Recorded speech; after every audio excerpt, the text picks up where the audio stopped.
Hey, everybody. Good morning, good afternoon, good evening, good night. Whoever you are, wherever you are, whatever you're doing, whoever you're doing it with, I just want to say welcome. And very quickly, before we proceed, I just want to share with you one last time, ladies and gentlemen, for the final time until the sentencing hearing on December 2nd, the suitcase of love. Enjoy it because there's only going to be one more time you're going to hear it. So we'll see you at the end of the suitcase of love. Oh, Sarah Boone had a plan, a twisted little game. Jorge never saw it coming, but she knew just the same. In the darkness of the night, with a smile so sly, she whispered, "Let's play a game," and he didn't ask why. She zipped him up tight in the suitcase of love. No air, no light, just the stars above. He thought it was a joke, just a lover's embrace. Sarah, he cried in that tight, dark space. Jorge was laughing, but his breath was thin. The walls were closing in as the fear kicked in. He called out a name, but it echoed in vain, while Sarah watched coldly, not a hint of pain. She zipped him up tight in the suitcase of love. No air, no light, just the stars above. He thought it was a joke, just a lover's embrace. Sarah, he cried in that tight, dark space. Love's a game of risk, a dangerous thing. In the suitcase of love, it's a deadly flame. Sarah's smile fades as the silence grows. In the suitcase of love, nobody knows. Morning came with silence, no breath to be found. Sarah unzipped the case, Jorge's last sound. She stared at the scene. What had she done? In the suitcase of love, there's no place to run.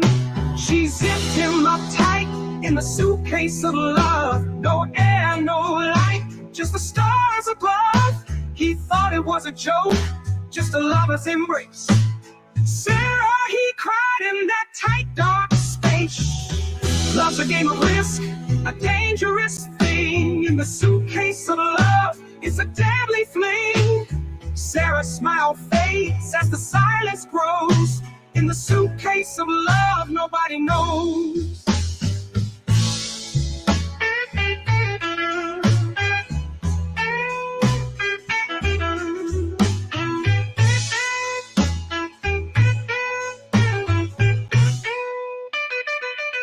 Love's a game of risk, a dangerous thing. In the suitcase of love, it's a deadly fling. Sarah's smile fades as the silence grows. In the suitcase of love, nobody knows.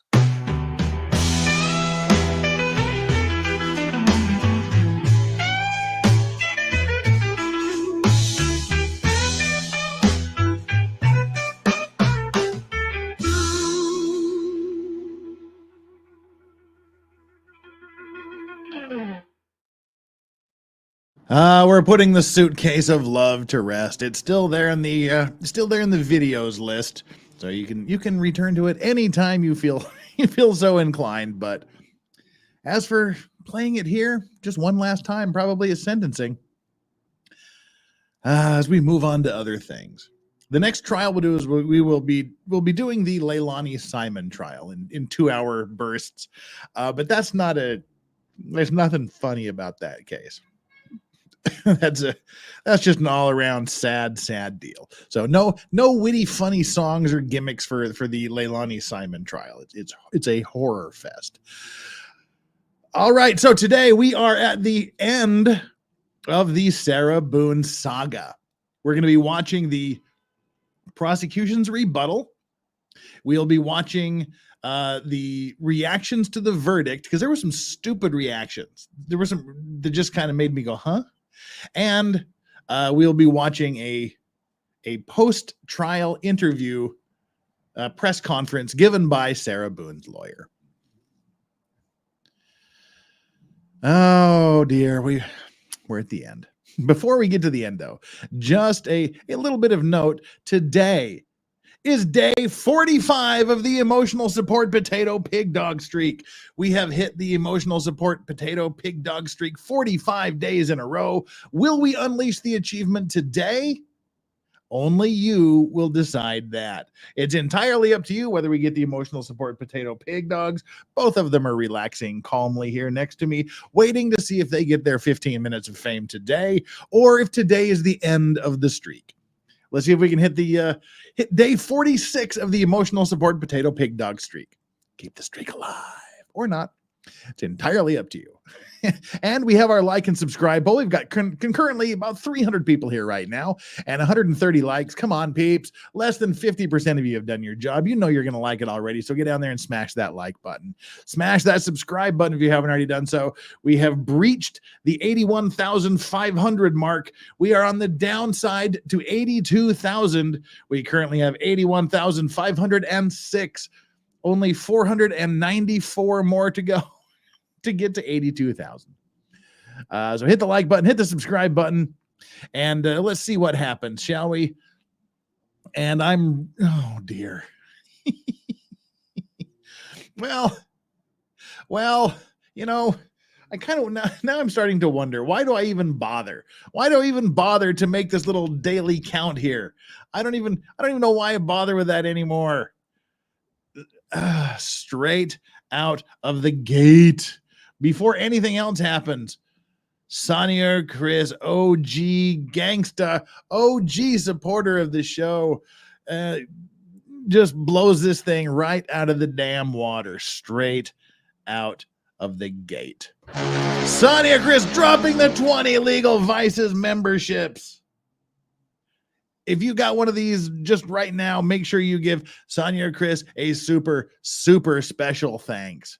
Not only for giving you a gifted membership to the channel, but because in one fell swoop, it actually took me longer to make that stupid 45-day mark than it did to have to take it down. We are now officially in day 46 of the emotional support potato pig dog stream, which means that before anything else happens, right out of the gate, we are to that part of the show where we issue the command, release the hose, and introduce my co-hosts for the day. Yoda, Strawberry.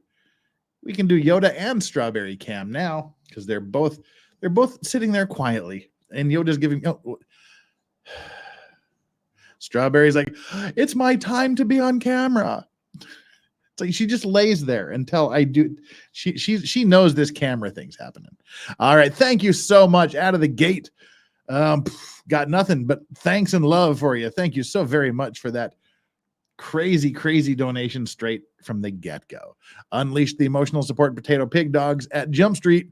So I think we should just get on with it. We've got our like and subscribe poll set up. This is what you think would be the appropriate sentence for Sarah Boone. I know that some of you were torn about whether she should be found guilty or not of second-degree murder, of the manslaughter charge, or of the, was it culpable negligence was the lowest charge. But now that she has been convicted of second-degree murder and is facing 22.5 years to life, if you were the judge, what would you sentence her to? What sentence would you impose on her? 22.5 to 35 years, somewhere in that range, somewhere in the range of 35 to 45 years, somewhere in the range of 45 to 55 years, or drop the hammer and give her somewhere between 55 years and life, which is essentially the same thing. That would be like 96 to a life, which she'll probably be dead before 50. That's basically a life sentence. And Nancy Joe M. What's up, Nancy Joe M? Thank you so much for the super sticker. #1 fan. Oh, do I have that button? Do I have that button still? I think I took the button away. I took the button away. I took my misery button away. I'm your number one fan. Oh, and speaking of fans, I did something, and my phone is just the worst. It's stupid, it's evil, and it's dumb.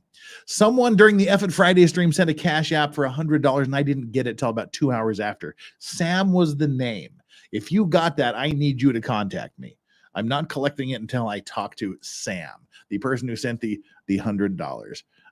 Because we need to talk about what to do about that, because I didn't acknowledge it during the F at Friday as I should have. So yeah.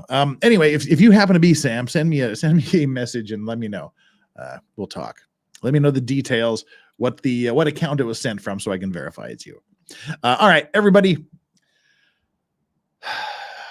Are we ready? We heard a good B+ A- prosecutor closing. Then we were forced to sit through a good solid F of a defense closing. The defense closing arguments, he didn't, like I said, I tend to be the guy that's like, okay, if you're still breathing and you showed up on time, because you never want to miss or be late for your own hearing. If you show up, you should get at least a D-, just, for being there. But I couldn't even do that. Dude got an F straight across the board. Probably the worst closing argument I have ever seen in my life. No lie, no exaggeration, no hyperbole. I believe it was the worst closing argument I've ever seen. Now we have the state's rebuttal. So that's what we're going to be watching today. Well, let me, I almost set the sleep timer. No, we want to set the playback speed. And we have closed captions finally. It only took the YouTube like 3 days to populate the closed captions for this. So we do have closed captions. All righty, folks. Shall we get into this? Let's do it. I think we should do it. Let's do it. Let me bring up the screen and we will get to the rebuttal. I know there's something about Darth Vader in here apparently. And I know it's supposed to be good. That's all I know of it so far. This is our third attempt to watch this. All right, let's go.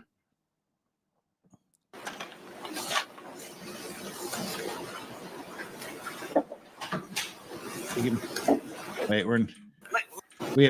finish with him.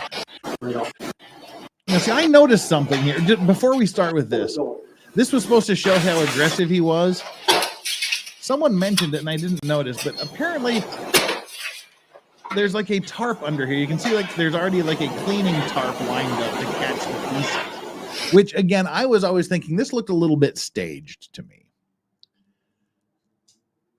Again, there's the part of my brain that says she wanted Brian to come and help her clean up the body. There's the part of my brain that says, that she conked him on the noggin before she put him in the suitcase. And that part of my brain is shared with the idea that this was a setup. There's this little part of my brain that says, here, let me record you doing this so I can use it against you someday. So yeah, because I didn't notice that down here there's this this tarp or cloth laid down. But anyway, little sus. All right, let's we don't need to talk to him anymore. This was a terrible closing. Sarah Boone fought back. Oh, go away. I cannot listen to I cannot listen to Mr. Owens speak. All right, here we go. Let's get it down.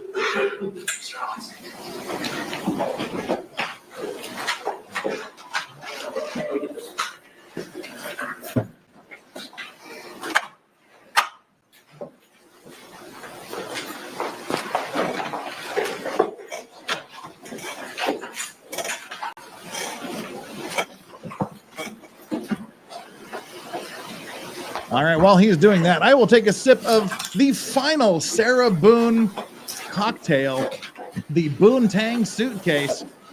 I never want to taste Tang again. And I've got the emergency juice box, the Capri Sun, and of course the forbidden snack tray of these strawberry Pop-Tarts. Ladies and gentlemen,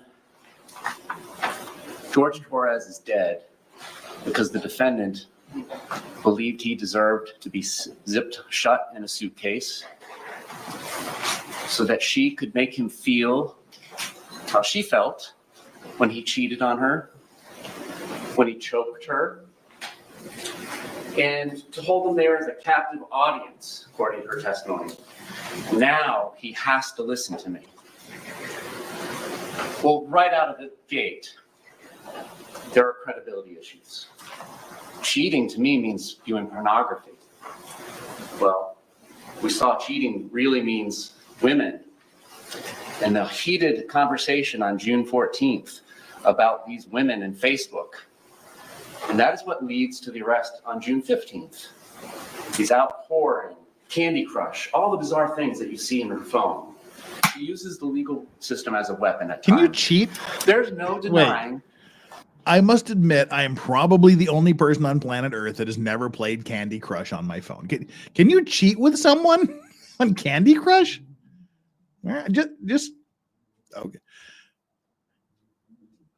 Wait a minute. That is not Zoidberg on his tie. Someone said he's wearing Zoidberg on his tie. It does look like Zoidberg on his tie. Okay. That they are engaging in violent behavior, and it is over nonsense. It is smashing TVs. They call the police, and then they're standing there looking bewildered about what to do and who to say, and laughing and joking. Ladies and gentlemen, the courtroom is the place for justice, not a suitcase. It's not Zoidberg. It's something weird. The reason we have a jury system originally started with the idea that the king, the crown in England, shouldn't be able to go and incarcerate citizens on his whim. So it developed into a system where citizens would have to say, yes, you can take our fellow citizen. But the opposite is also true. A citizen cannot take another citizen's life because he or she feels like it. That likewise requires a jury to decide that it was objectively reasonable for a person of ordinary prudence and caution. Like Mr. Cacciatore argued earlier, battered spouse syndrome is not a license to kill. Past grievances, even being stabbed in the leg, so on and so forth, do not give her the license to kill. There are still laws in place about when and how this can be done in a justifiable manner. I want to talk about the most important jury instruction in this case that has not been discussed very well or thoroughly. Excuse me.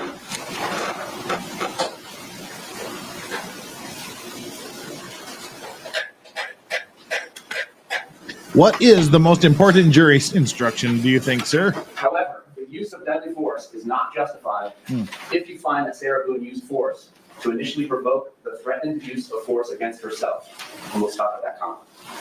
The facts of the case that came from her own mouth, if she is to be believed, and we will explore thoroughly why you should disregard every bit of her testimony, from court to the detectives, to the 911 operator, to the doctors. Her testimony, if it is to be believed, the most favorable light that she has presented of herself, is that at the end of a Sunday fun day, where we are drinking, we're outside by the dartboard, we're doing puzzles, we're doing arts and crafts, and there finally comes a point in time where we're going to play hide and seek. And he says, tag, you're it. Even though she's it, she goes upstairs, hides in the shower, eventually gets tired of being there, it's cold, so on and so forth, and she comes back downstairs. And as she comes back downstairs, she can see Mr. Torres fiddling to place himself inside the suitcase to try and hide for this game. And the lid is not closed, it's flapping. And out of jest, out of levity, undisputed according to her testimony, she comes over there and zips it shut. Whether it's 100% or enough for 2 fingers to get out, that is something that you decide as the jury. But there came a point in time where the fun and games was over. And Mr. Torres told her that. Babe, I can't breathe. Sarah, babe, let me out. This is all on video. We don't have to imagine this. This is all on video. 1062. At that point in time, she is using force against him that is not justified. She is the initial provocateur. She is the aggressor under the law. And what level of force is it? I can't breathe. Not let go of my hand, not get your hands off me. I can't breathe. This is no different than two people, maybe they're buddies at the bar, similar to an example was given by Mr. Owen, who are wrestling, and one has another one in a headlock. And there comes a point in time where the person on the receiving end of the headlock says, that's enough, I'm tapping. George Torres was tapping, and she ignored it. And she was kind enough to tell you why. Out of anger, which translates to hatred, ill will, spite, just like that in jury instruction for second-degree murder. She told you exactly why. She got angry. Him saying, I can't breathe, babe, was what triggered her. Not a fear of imminent harm. Those are her own words. That is the law. These are the two paragraphs that solve this equation without getting up on a big whiteboard in college that's 30 feet long, 15 feet high, and a ladder, and somebody's scribbling Latin words and Greek letters for months and months to solve this huge, complicated equation.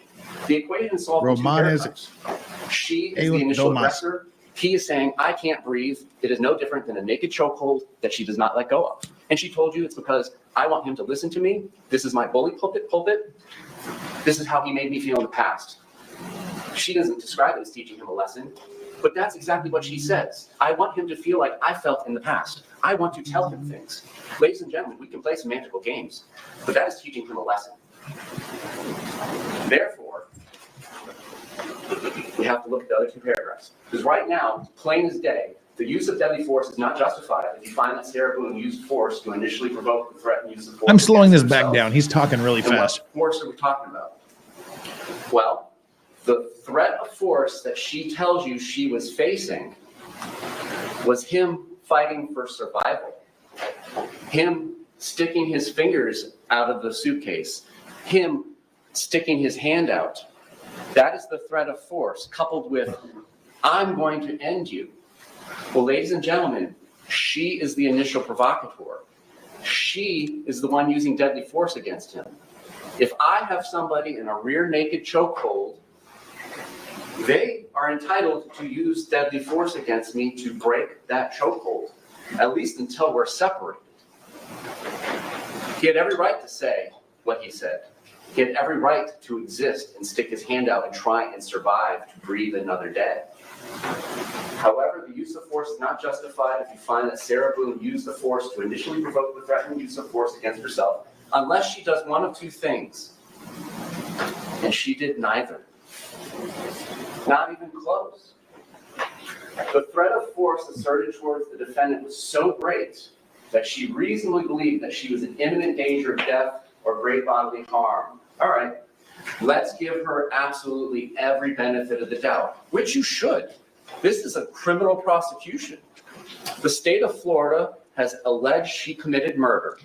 You need to do everything you can to look for reasonable doubt. But a reasonable doubt is not an imaginary doubt, a forced doubt, speculative doubt. So accepting that all their past history, accepting the doctor's testimony and the limitations on what they reviewed compared to what we reviewed. We did a much more thorough review of the relationship than any of the doctors did in this case. So let's give her that first clause. Because of their past relationship, with George now fighting for his right to exist and saying that he will end her if he gets out, we'll give her that. But just like Mr. Cacciatore mentioned earlier, lawyers' words. One of you just sent me on Instagram a picture of the tie. Yeah, it's nothing. It's just it's weird shapes that look like sort of snaily, seahorsey things. Thank you very much for sending that. That's a darn good screen capture. All right. So it's I was gonna say it's a cool tie, but it is kind of distracting. I mean, it's a cool kind of artsy fartsy tie with there's like a fox and this weird snail, this orange snaily thing with the buggy eyes. But it's a little distracting, I have to admit. I wouldn't have gone with that tie. I mean, I would wear it every other day, but maybe not in the closing arguments during the rebuttal phase of a second-degree murder trial. Anyway, He won anyway. Doesn't matter. He can wear whatever the hell he wants. Everybody, but really to us. Or an and. There's an and. Had exhausted every reasonable means to escape the danger other than using deadly force on George Torres. She did not use every reasonable means to escape the danger that now, after provoking him, that he was presenting to her, according to her. She didn't pick up her cell phone and start walking, call 911. She didn't do anything other than, if you believe that is why she called Brian Boone, made a phone call to Brian Boone, and unfortunately, because of past history, he just ignored her drunken phone call. She did not exhaust every reasonable means to escape this danger that she created. She started it. She created this. And other than using the and that's the important thing. He said this wasn't developed enough. I disagree, but I do think it's definitely something that needed to happen. Wow, we've got a double raid. We've got a double raid here. X-Ray Girl raided us and Aussie Overlord raided us. It's an Aussie Overlord and X-Ray Girl raid. X-Ray Girl, it's been a minute. We need to get you on one of our unexplained streams, and we need to get you on F it Friday. We need to hang out. And Ozzy, thank you so much, brother. I hope you're doing well. Thank you very much for joining. Everybody hit that like button, hit the subscribe button. We got 622 of you here now, and only 258 likes. 400 of you get down there and hit that like button. Yes, this is the state's rebuttal. This is the last chance for the state to explain why Sarah Boone needs to be convicted of second-degree murder. And we're just kind of going through it, kind of dissecting it, making our comments. So let's follow along with the arguments here. And everybody, again, welcome Ozzy, welcome X-Ray Girl, and various minions that came with you. Force on George Torres. Now, this is a weird situation. This is not a rear naked chokehold. This is a suitcase, or as Mr. Cacciatore said, a box, or actually more aptly described it as a coffin. Yikes. And when you secure somebody into a box or a coffin, you can still exert that deadly force on them from a distance. I'll give you a quick example from a couple of movies that I love. In 1977 in May, a movie came out. It's called Star Wars. They eventually called it Episode 4. In the first scene, there is this large, imposing figure that wears black armor. And that's not the first scene. He Close enough, is buddy. a government agent, and he is looking for some stolen classified documents. He picks a man up who he believes is responsible for this treachery, and breaks his neck and chokes him to death when he doesn't tell him where the plans are. We all understand that. That is direct force, we all understand. But what we need to understand is the force she's exerting from the couch, and then when she goes up to bed. I love it. She killed George with the force. She killed George from a distance with the force. I love it. Okay, you guys were right. You guys were right. I do enjoy this. Awesome.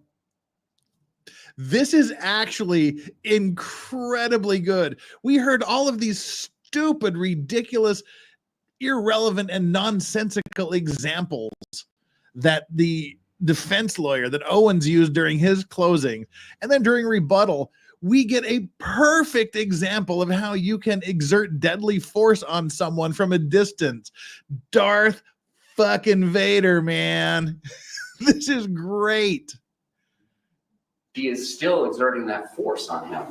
She set these implementations into motion and did not stop. So later in this movie that came out in 1977, another co-employee of this dark, imposing figure, Vader, insults his religion. He does not go to HR. He takes matters into his own hands and chokes this person from a distance. Ironically, while I'm talking about force, it's the force. Vader's in the subsequent choking movie, you from he's a like distance. doing it from his office. I'm sorry, I want to listen to this whole The thing. dark, imposing figure, Vader, insults his religion. He does not go to HR.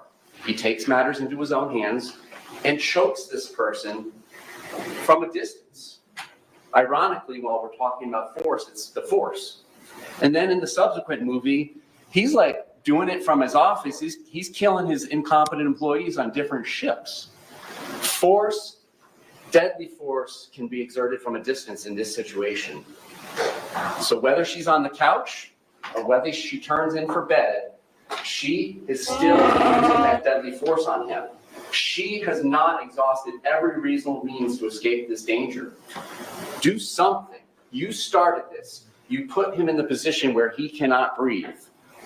She's required by law to do something about it. Not something, everything. There was no efforts in this case. None. Or, in good faith, Sarah Boone withdrew from physical contact with George Torres and clearly indicated to George Torres that she wanted to withdraw and stop the use of deadly force. But George Torres continued or resumed the threatened use of force. That did not happen. And ooh, coincidence? Her boyfriend's name is George and her son's name is Lucas. Is that a coincidence? I think not. Boyfriend George, son Lucas.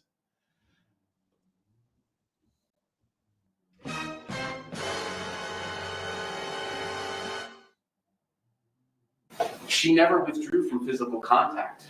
She is still, like Vader, choking him from the couch, choking him from bed. She never withdrew that force. Physical contact includes any restraint on George Torres' movement. She never indicated that she wanted to withdraw. Sarah, babe, I can't breathe. All right, if I let you out, are you going to come out peacefully? Since I started this, I'm the one that made you not be able to breathe. That didn't happen. So, ladies and gentlemen, this entire analysis about deadly force starts and ends there. She was the provocateur. These are her obligations when she starts it. She put him in fear of death. He is literally telling her, I cannot breathe. A couple other things about the law. Second-degree murder does not require proof of intent to kill. Argument was made. Oh, good point. Not only do we have boyfriend George and son Lucas, the camera right here, our emotional support potato pig dog, is Yoda. That's my dog Yoda. Oh, shivers up and down my spine. We got a full-on Star Wars extravaganza going on here. Holy cow. I just want to say that explanation of how you can exert deadly force from a distance. Oh, absolutely perfect. Repeatedly that she didn't intend to kill him. That has never been the state's suggestion. Because why would we suggest we prove something that we don't have to? It's not her subjective belief. Well, Sarah Boone doesn't believe that this suitcase can kill him, even though he's repeatedly said, I can't breathe. It's a person of ordinary judgment who would know, is reasonably certain to kill or do serious bodily injury to another. A person of ordinary judgment who hears, I can't breathe, babe, Sarah, and his voice gets weaker 9 minutes later, you're on notice. This is statutory notice. Done from ill will, hatred, spite, or evil intent. Her words speak for herself. This was not out of fear. This was out of hatred and anger. Born out of all those horrible things that has been done to her and done to him. Understand it. We're not going to belabor the past. It's of such nature that the act itself indicates a difference to human life. I don't care that you're saying you can't breathe. Fuck you. That's my name. Don't wear it out. Fuck you. It's second-degree murder. We do not have to prove the intent to kill. We have to. She intended the act. She intended the act of zipping him shut. She continued to intend that act when he said, "I can't breathe." That act resulted in his death. That's a manslaughter, but then when you add in the hatred, ill will, spite, and the depraved mind, that's what makes it second-degree murder. And that 2-minute video is the textbook definition of depraved mind as we define it here in Florida. Voluntary intoxication is not a defense. You cannot feel sorry for her because they had 2 1.5-liter bottles of wine and then some from the leftovers from the day before. And quite frankly, she's blackout drunk. On an empty stomach. She's blackout drunk. She doesn't remember making the videos. She turns her phone over right to the deputy the next day because she doesn't know what's on it. She doesn't remember doing it. This is not legal advice, but if you ever find yourself having zipped someone in a suitcase and murdered them, don't record it. And if you do, remember it. I mean, oh my Lord. Aren't you glad you're never going to have to hear this again? Matilda, member for 10 months. Good afternoon from the Netherlands. Good evening from Korea, Matilda. As always, it is such a pleasure to see you. And you have been a member for 10 months. Thank you so much for the eternal support. Dara the Wholesome, my fellow Vices members, behold the Vader offense. You guys tossed around that word a lot. I saw it other places. I had no idea how cool and actually appropriate it would be. And Adara the Wholesome, also with the $5, is Sarah. The prosecution never told you about your mother. Lucas, they said enough. They said you zipped her in a suitcase. No, I am your mother. And good on you for not saying, Luke, I am your father. The improper quotation that is so much bandied about. AP says her lack of empathy is disturbing. That was a good one. You guys are funny. I love you guys. How about we just don't ever commit crimes? What about that? That's good, solid legal advice. Never commit crimes. Another thing that we just haven't talked about much is her story. She can't be up in the shower hiding and taking a picture at 11:03 p.m., 9 minutes before the video. That portion of her story just doesn't add up. And what it shows is it's more like 20 minutes instead of 11 or 12 minutes that we know he's trapped in what turns out to be his coffin. Let's talk about her testimony at trial. And we'll talk about all the problems. A lot of her issues predated her relationship with Mr. Torres. So it's not attributable to the trauma from Mr. Torres with all the luggage she brought into the relationship. And listen to the way she talks. It's not splitting the bills. It's helping without argument. It's not cleaning up and doing Sunday chores. It's cleaning up so we can relax. It's a reward. She talks about him like he's a child. I need to lead him to the next activity from one to the other. And then you saw all the videos, and I'm not going to belabor it, but that we showed in Rebuttal, but the relationship and the power dynamics speak for itself. He was treated like the third dog, and it might very well have been a dog that bit and was violent, but he was treated like a dog. Why are you leaning against my door? Get out of here. Go downstairs. You're worthless. You're garbage. They showed the part of the video where he slaps the phone, but that's after 5 or 6 minutes of being berated and dehumanized in a way that nobody should be treated. He just wanted to get in bed and lay down next to his fiance. Instead, get away from the side of my door, you useless dog. I thought it might be a good point in time to listen to the music. You know, when does Mr. Torres get to decide what to do? I mean, she paints this picture that he goes off and does all these things on his own, goes and buys wine when he's not supposed to, does all these things when he's not supposed to, but when does he get to do what he wants?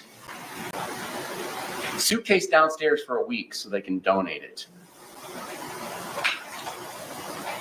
What was in their lives that was preventing them from getting that suitcase to the Goodwill or whatever. Neither one of them worked. What's going on? Lucas is over there on Mondays and Tuesdays. The story about the suitcase having already been down there is quite suspect, and we will get into that more. But again, it's not we went on a trip together, we had a great time. It's I, quote unquote, I recently took him on a trip.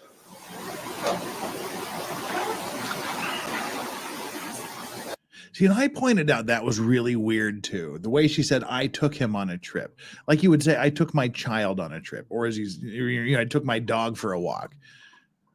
When I go somewhere with somebody, I say, we went on a trip, not I took them on a trip. Then it comes down to the moment of truth, which we've already gone over. And it's just quite frankly inconsistent because she doesn't, there's no explanation for the picture. Her explanation at trial when I brought it up to her was, I just don't remember. I don't remember this period in time from the picture at 11:03 to when I was supposed to be coming down the stairs. There's a major glitch in her matrix. We've got Star Wars and the Matrix in one rebuttal.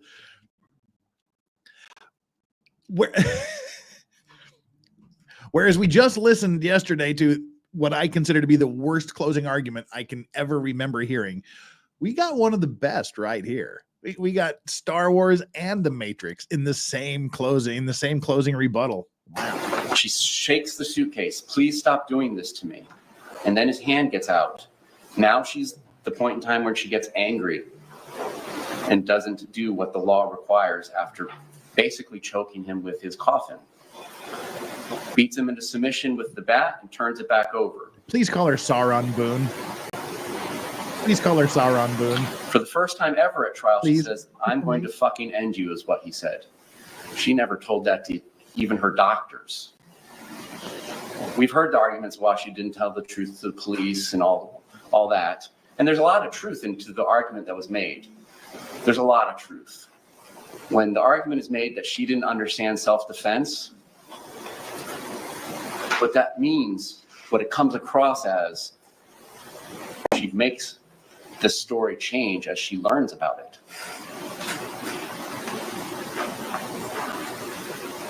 When we apply the jury instructions to her statement, all 6 of them apply against her.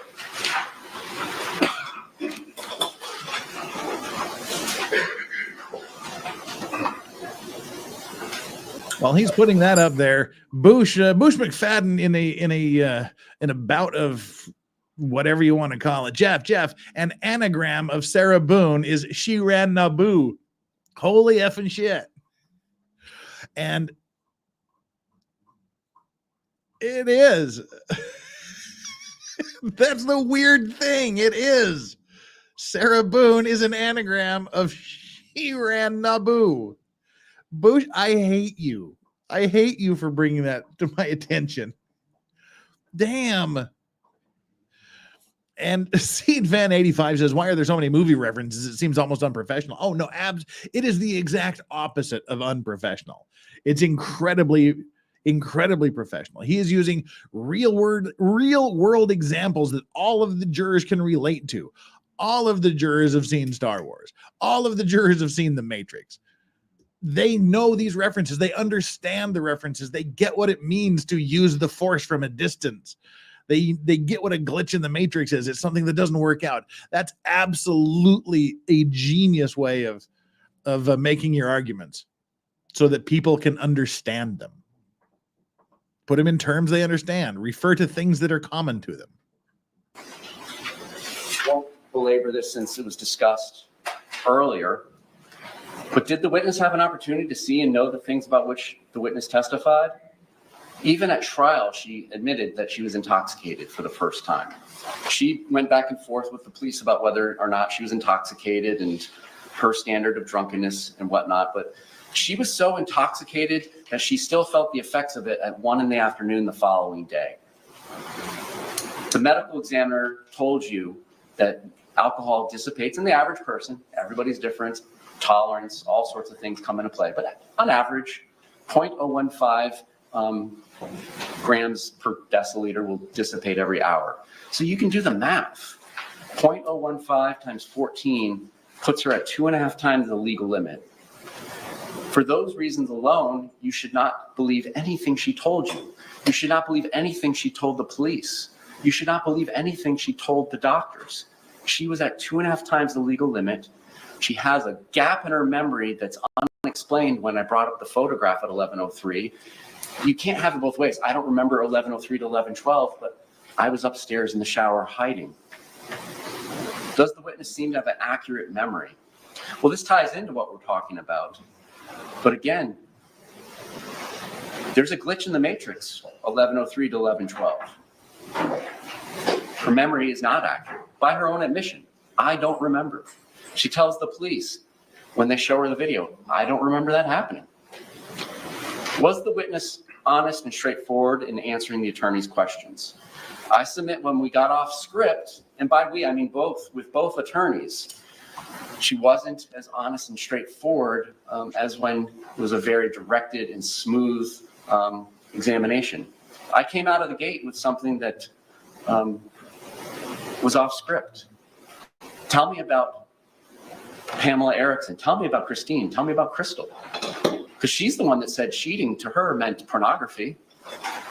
Well, ladies and gentlemen, you know, she knew exactly who those people were and that she believed that he was cheating on them with her. And apparently she is too with some guy named Ben. When I describe this as a violent, nonsensical relationship, that's exactly what it is. It's not to downplay the violence. She got stabbed. She had minor surgery. It got infected. Those injuries are real. But they just don't apply in this case. They just don't apply when you use that self-defense instruction when she's the aggressor, if it's to be believed. I get it. Approach. Well, I don't care what. I don't know what that objection would be. He didn't do anything objectionable in my view. Sebastian Mueller, you may have heard about 2 girls, 1 cup, but I give you 1 girl in a suitcase. Thanks? ? Thank you, Sebastian, I guess. Maybe. Oh, dear. Chat. What am I going to do with you? What am I going to do with you? Well, okay, this objection's taking longer than I thought. I don't know what the objection could be.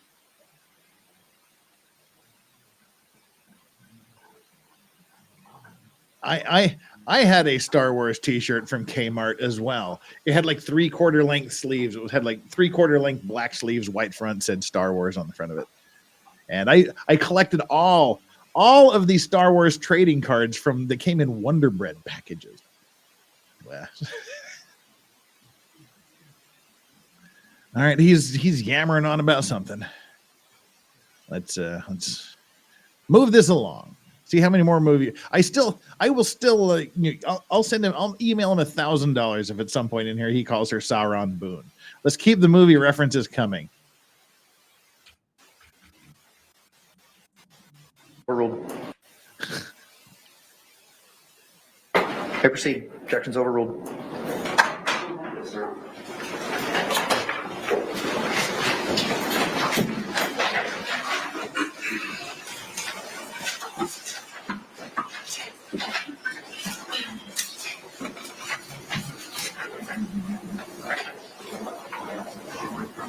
Now there was rumor, and again, I've just heard rumor. I haven't seen anything to support it. Perhaps it's out there, but I've seen a lot of people saying that neighbors were saying that she fell on some glass or something, that she wasn't stabbed.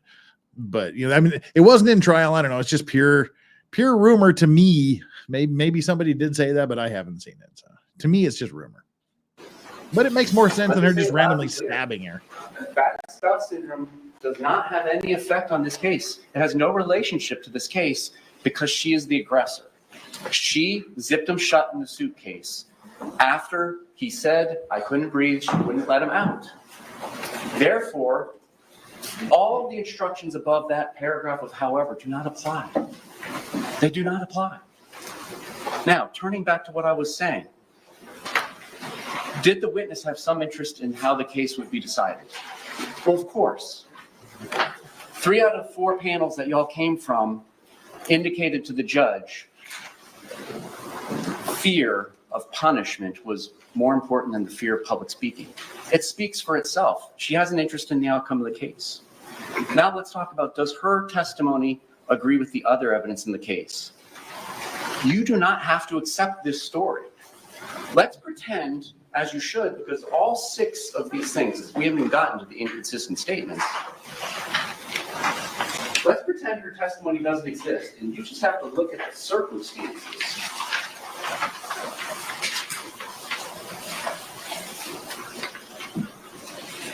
The testimony from the defendant is George Torres' head is here. You can stand if you need. You've been sitting a long time too. His head is here. His butt is kind of down here. His feet are here. And his hands and his knees are up here. He's in the fetal position, if we remember right. The hematoma on his head is on the left side. The bruises, the deep bruises on his back are on his left side.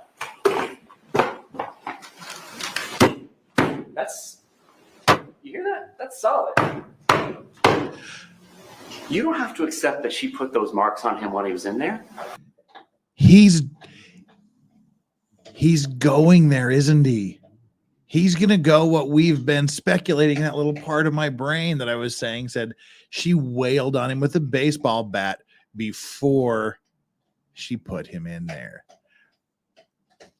See, that's what I'm saying. I'm saying this.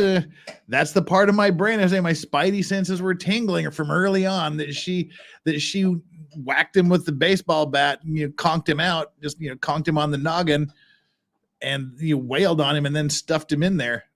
The evidence doesn't support it. You can conclude she used this bat when he was outside the suitcase. You don't have to believe her when she said they were playing hide and seek. You don't have to believe her because she doesn't know the rules. That's a good point. She doesn't. She came downstairs. That's a good point. She doesn't know the rules of hide and seek. He said, tag, you're it. And then it was time to hide. Saw what she had done and had all the opportunity in the world to clean up whatever mess may have been at the bottom of the stairs. But ladies and gentlemen, physics doesn't lie. She can't expect you to believe her testimony about the loud boom being the day before compared to her 2 neighbors who weren't drinking, who have no interest in the outcome of the case, who suffer from none of the infirmities of her testimony. She suffers from all 6 infirmities. When her neighbors say there was a loud boom that night, there was a loud boom that night. Did it shake the wall they shared in common? It shook the wall that they shared in common. Did she have any injuries consistent with being dragged up and down the stairs the night before? No. You saw the pictures the CSI took. You don't have to accept her story about hide and seek. Something made that loud boom. It takes energy to make a loud boom. Energy that could very well be in the form of somebody going down some of the stairs, all of the stairs, in the suitcase, out of the suitcase. But that's what the evidence supports, is there was a loud boom that shook the walls and interrupted a FaceTime conversation that was so loud that the girlfriend on the other end heard it. Something loud happened. And then there was silence, according to the witnesses. And they can argue that Juan Torres' testimony was great for them. It's great for the state. She was screaming at him already at 7:30 p.m. She was already on her bully pulpit. And we know she doesn't need to put him into the coffin to get on her bully pulpit. There's video after video of her on her bully pulpit telling him how it's going to be, how you're going to live your life. Go take a walk. Do this. Do that. You don't have to accept anything she said. It's inconsistent that he received the hematoma to his head, his bloody mouth. How is his mouth getting bloodied inside the suitcase? That's protected from her and her bat. But that suitcase A 100-pound drunk woman is not beating through the wood of that suitcase or whatever it is that's making that noise when it's thumped. Ladies and gentlemen, those injuries happen outside of the suitcase. Ladies and gentlemen, somebody or something went down those stairs. She has no injuries consistent with going down the stairs. He does. I'm actually shocked. I don't feel like that little space in the back of my brain is so little in the back of my brain anymore.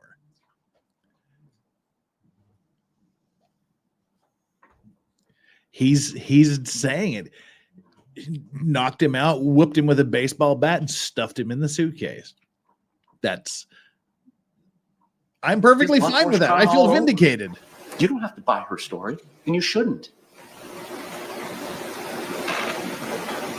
The inconsistencies, I'm not going to belabor it. Your dinner is waiting in back.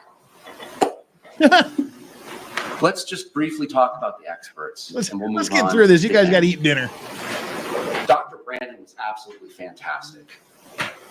He explained everything that you all needed to know about battered spouse syndrome. And this isn't about whether one of them or both of them had battered spouse, because at the end of the day, she's the initial aggressor, and she had the duty to do the things that the law requires.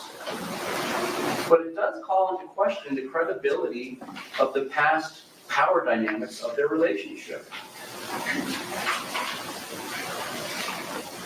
Those videos speak for themselves. The officer in the last video asks him, dude, you're a guy. Why don't you do something about this woman, your wifey, who you don't want to rat on for beating you? He's like, man, I'm not a beefcake. I'm not going to rat her out. There's countless examples, if you apply Dr. Brandon's testimony to Juan Torres, that really shows you the power dynamics of the relationship. He was her violent pet. Dr. Harper, I don't find much quarrel with what she says about battered spouse syndrome, and nobody should. I mean, she's the expert. But she's not Miss Boone's treating physician. She's not her treating psychologist.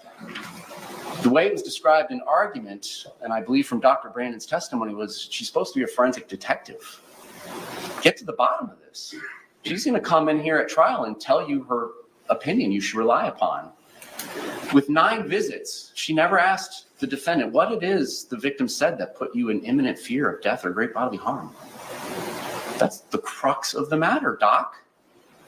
You're never going to ask her what it is he said or did for this grand jury instruction about threat of force or use of force? It's remarkable. And she didn't review everything that was presented to you. At the end of the day, it's your opinion that matters about this relationship. And again, we agree with Dr. Werner. It doesn't matter. She had the duty to retreat. She had the duty to take the chokehold off. And if it was too dangerous for her to directly take the chokehold off, she had the duty to do something else, everything in her power, to stop him from dying, because she started it. She set it in motion. She used the force grip on him from a distance, the couch and from bed. It was her obligation to stop, but she didn't. But Dr. Werner, she was called by the state of Florida after having evaluated and listened to the defendant give a similar story and concluded battered spouse doesn't apply. So she was never asked to delve any deeper into it. Given the information that she did have, the limited information, she agrees, yes, Ms. Boone has battered spouse syndrome, but it doesn't apply to the case because she was the aggressor and she did not fulfill her obligations. And really just your gut common sense. Go back to jury selection. In jury selection, there was examples about bullies day after day doing something to somebody. And somebody raised their hand and said, don't they have to do something that day? Don't they have to do something that day? And he didn't. After he was put in fear of death and told her he can't breathe, the imminent threat of great bodily harm and death she is describing to you is him fighting for his life to escape. She did not fulfill her obligations. There's details that matter. Again, not to belabor it. I mean, the evidence in the body worn camera and the 911 calls, it's not offered to prove the truth of the matter as who stated what. Who knows what happened between these two? You see them with the police. Can't believe anything they're saying. It's not offered to prove that she's a bad person. It's not offered to prove that Mr. Torres is a bad person. It's simply offered to call in question the reliability and credibility of what she said about the past. That's all that it's there for. But there are some nuggets and some Easter eggs. There was an argument made during closings that Mr. Torres knows not to do anything when being videotaped. Bizarrely, shortly thereafter, they showed a very edited clip of him attacking her and slapping the phone out of her hand. He knows he was being videotaped, and there was another video like it too. So to make the argument that he doesn't do anything, he's a good boy when he's being videotaped, it's belied by their own argument. They showed one of the videos. Learned helplessness. She seemed to control everything. I mean, his birth certificate, it gets torn up when he doesn't comply with her wishes. And you'll see the rest of the text messages if you choose to delve into them. But I would suggest you don't have to, given the jury instruction about aggressor. Ladies and gentlemen, this has been a long 2 weeks, and you are making a very, very important decision for Ms. Boone, and a very, very important decision for Mr. Torres and the state of Florida and his family. He's dead. She killed him. She's admitting she killed him to have this affirmative defense if I was justified. It was not justified under our law. She does not get to decide that she has a license to kill because of her past grievances. The law Boone, Sarah Boone, license to kill. Stop using the force that she started applying to him. And she didn't. She didn't withdraw. She didn't tell him he was withdrawing. She didn't use every means available to try and stop this from happening. She didn't. And you know what was in her heart. She tells you it's hatred, ill will, spite, and venom. This is not a self-defense case under the law. Go back and follow the law. You cannot feel sorry for her. You cannot feel sorry for him. You cannot feel angry at her. You cannot feel angry at him. It's maddening to see their relationship. It is maddening. Nobody would want this life for yourselves or your children. It is violent nonsense, but it does not affect what she did and what her duties were under the law that night. She wanted to punish him. She did, and then she left him there. And she had an obligation, if you even believe her story about the imminent threat for him fighting for his life, she had an obligation to do something about it and not just go upstairs and let him suffocate. Thank you.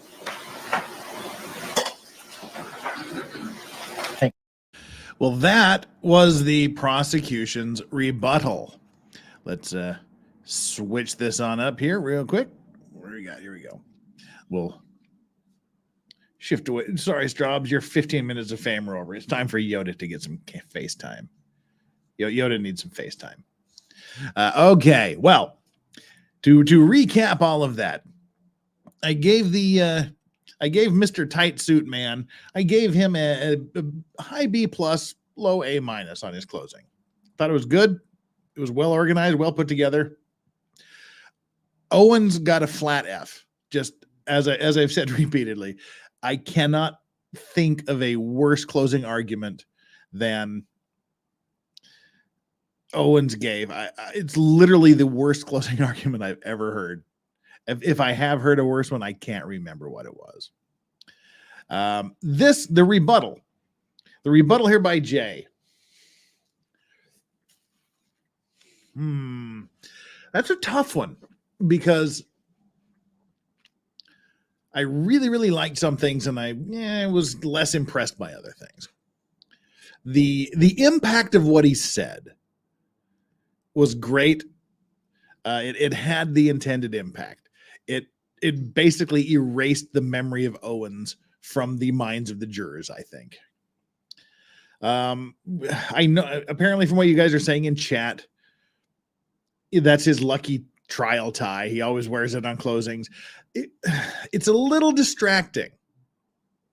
I mean, I wouldn't wear it. I would find a different lucky tie. I wouldn't wear that tie for closing arguments. I just found it a little distracting, so I have to take some points off for that. The movie references, I loved the movie references. I thought that was very, very, very creative, very, very good. They were applicable. They made sense. They weren't like these weird, stupid analogies and examples that Owens was pulling out of his ass during his defense. Since everybody knows the Star Wars, even if you're like one of the 6 people remaining on planet Earth that haven't seen the original Star Wars, you still know what the Force is, and you still know the scene he's talking about where Vader force chokes out various people.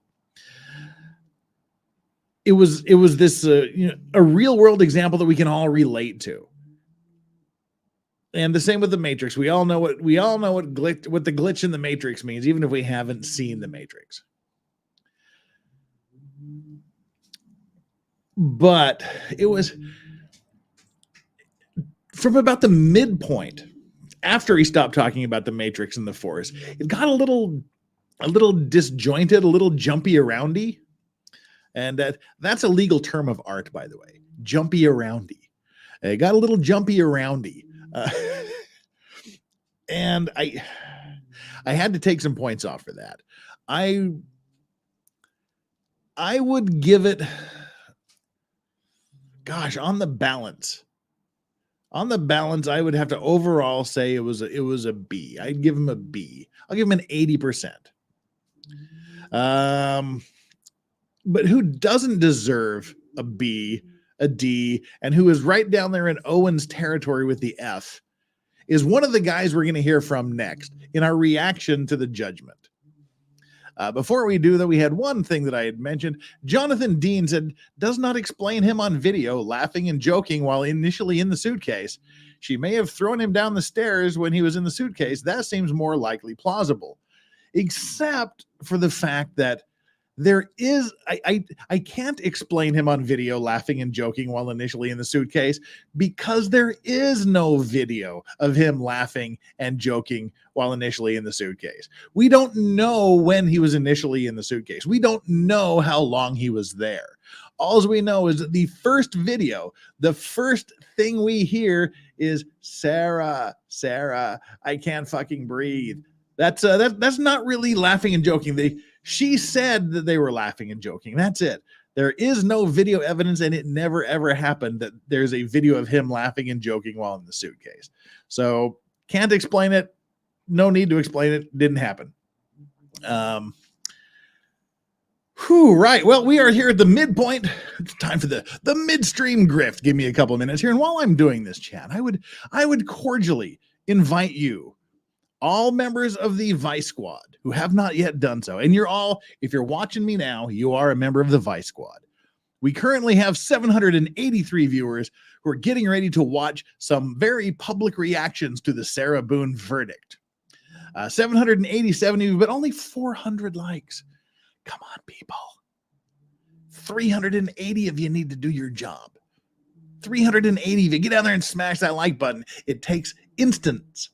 It's just an instant. It's free. It costs you nothing other than like a millionth of a calorie just to click your little finger down there. And if you have not hit the subscribe button, get that out of the way too. I would love it if you would subscribe to the channel. We are inching our way closer to the $100,000, I wish, the 100,000 subscriber YouTube silver play button that's going to go probably right where the jackalope is currently. It'll probably go right there where we'll probably have to move the jackalope. But for now, the jackalope is there.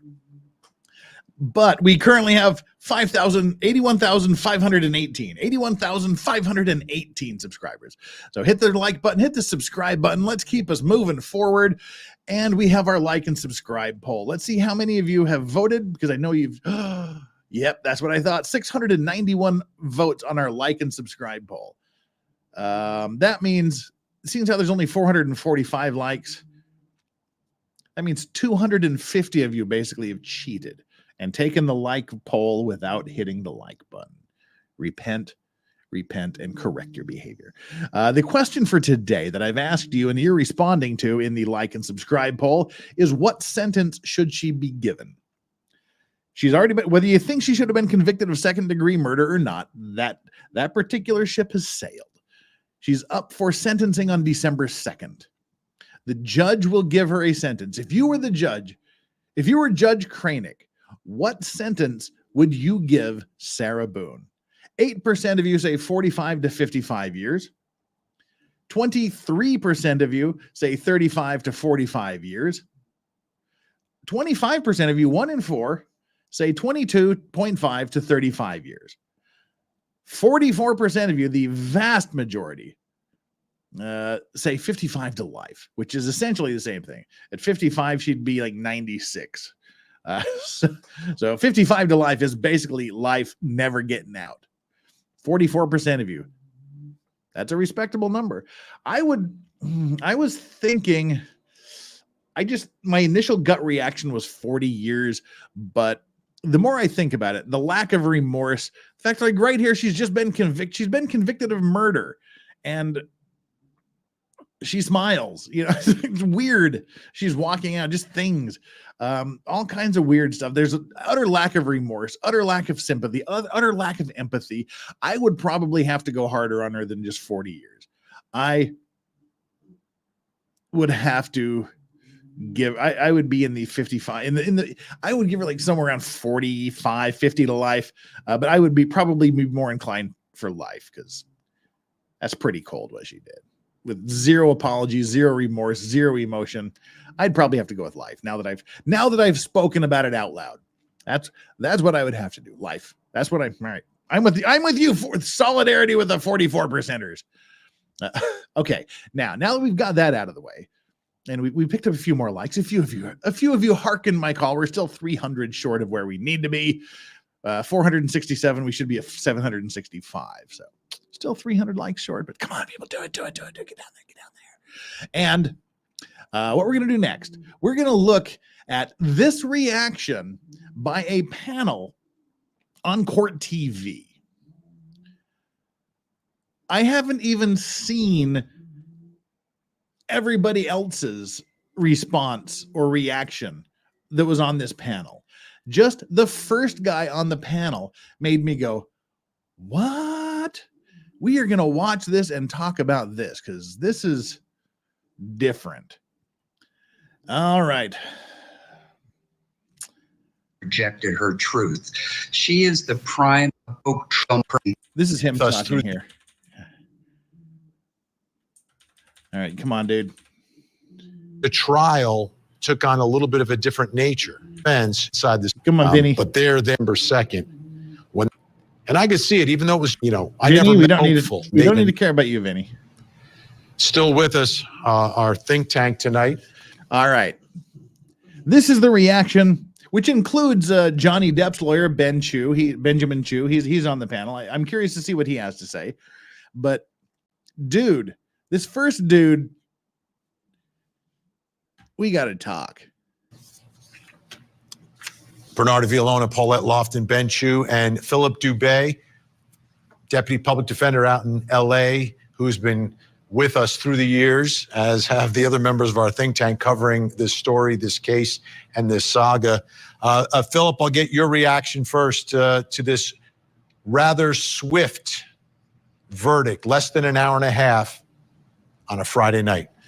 And now, again, the important thing to remember about that verdict, that hour and a half deliberation, that included dinner. That included their dinner time. So minus however long it took them to eat dinner is how long they deliberated. Now let's listen to Philip here. Let's listen to Philip's genius response.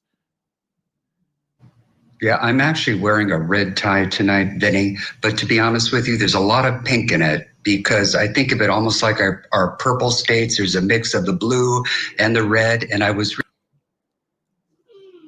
What the hell does politics have to do with this? Right out of the gate, I'm wearing a tie with a lot of pink in it. It's sort of like purple, like the mixture of our blue and red states. What does that have to do with Sarah Boone? That initially caught my attention, because I was like, huh? the hell kind of statement was that? But it just, for me, gets worse. Think of it almost like our purple states. There's a mix of the blue and the red. And I was really on the fence with so much of her case. I was really on the fence with so much of her case. Did we? I mean, I have to wonder if we watched this same trial.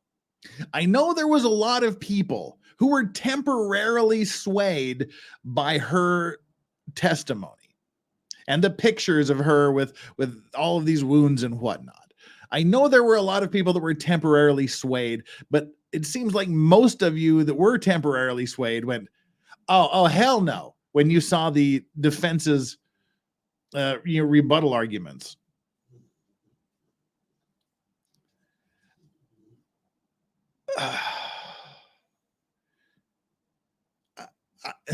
He was on the face. He was on the fence for so much of this trial.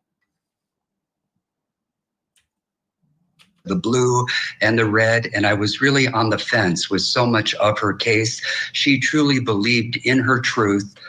I fucking hate that statement. Her truth. I hate that. There is no her truth. There is no his truth. There is only the truth. And it's our job as jurors and counsel for the plaintiffs, the counsel for the prosecution, the counsel for defenses, to get as close to the truth as we possibly can.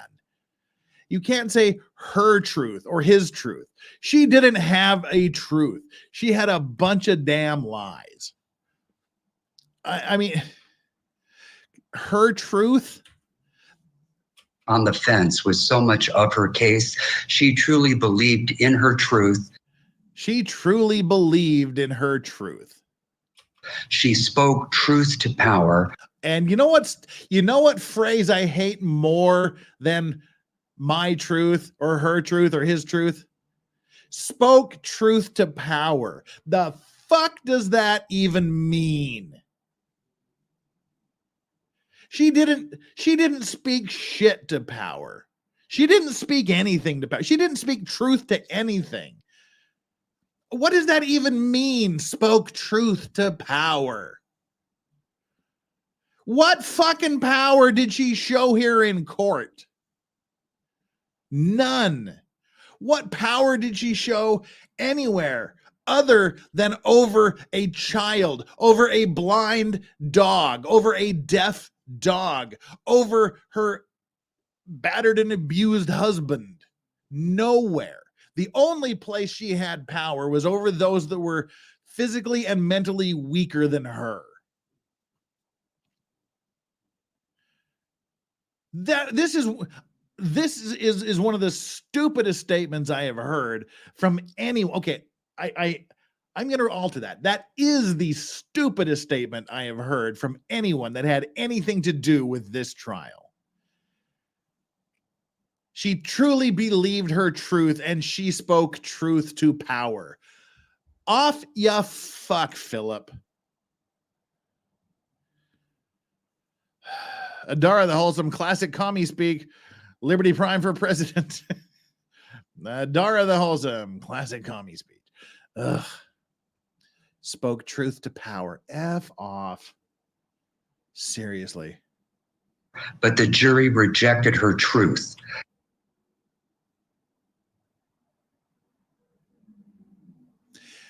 He makes it sound like the jury did the wrong thing. That jury rejected her truth.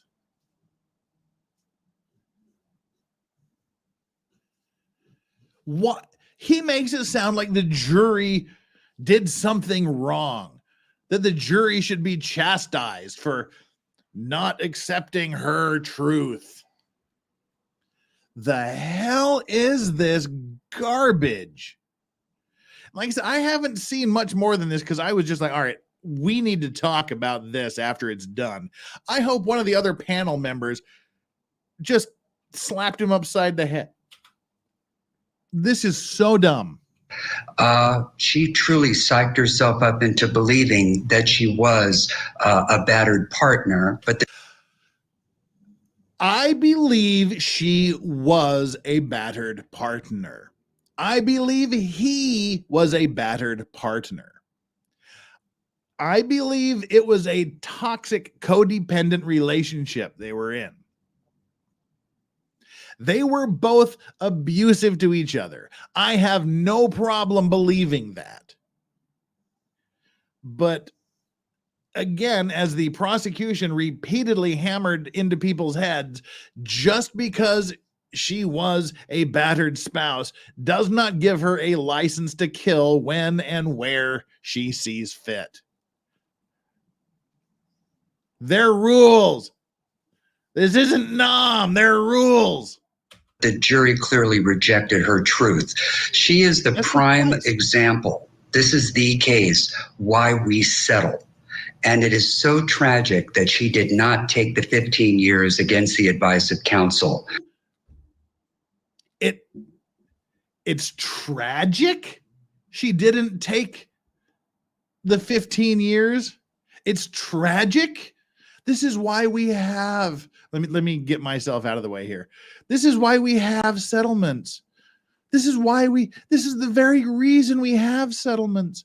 It's so tragic she didn't accept the 15 years. You know what it is? It's fucking funny she didn't accept the 15 years. It's hilarious she didn't take the 15 years. She could be out in time for her son's high school graduation. She would have done like 7 more years and would have been out. It's hilarious that she thought she was smarter than everybody because she, quote, excels at everything she does. She's a straight A student. She's smarter than everybody. Well, how's that taste, Sarah Boone? It's not an extreme tragedy that she turned down that. It's stupid, it's ridiculous, and it's also pretty fucking funny at the end of the day that she turned down that 15 years, and now instead of doing about 7 more, she's facing at least 22.5 and possibly the rest of her damn life.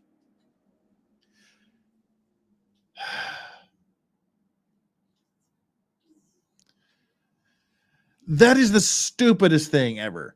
It's the jury's fault. The jury rejected her truth. She spoke her truth to power, but the jury rejected it. And it's a tragedy that she didn't accept that 15 years. It's a tragedy that this murderess is not getting out of jail again and gets to drink more and hook up with another dude in like 7 more years. It's a tragedy. Philip, my friend. This is Philip down here in the bottom right-hand corner, by the way.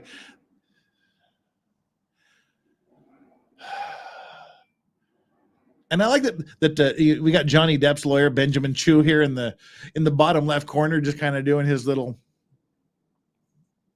face. I like that. And unfortunately, we can only advise our clients. We cannot force them to take the deal. And she exercised her right. She held her head up high and took that stand, and she lost. And it's sad because the truth. It's sad she lost. This dude is literally saying it's sad that she was not found not guilty of murdering George, who was trapped in a suitcase, being beaten by a baseball bat, possibly rolled down the stairs, and left to suffocate. He just said it's a tragedy she was not found not guilty. Seed Fan 85 says, didn't you know beating the hell out of a guy and sticking him in a suitcase is sticking it to the patriarchy in current year? Yeah, my bad. I forgot. I apologize. Smash the patriarchy. Up with miniskirts. Down with hot pants. Whatever else you want to protest. Held her head up high and took that stand, and she lost. And it's sad because the truth be told, she is never getting out. I know, Strawberry. You need here, Straubs. You can have a snack. How about that? You can have a snack. You know, I'm so well trained. She whines. I snack her up. There you go. Don't worry, you get one too. You can have one too, Yoda. Jeebus. All right, there we go. Feeding frenzy. We got the shark feeding frenzy here. All right. It's sad she's never going to get out of prison. She had the perfect opportunity to be out in 7-ish years. She rejected it because she's smarter than you. She's smarter than her lawyer. She's smarter than the judge. She's smarter than the jury. She excels at everything she does.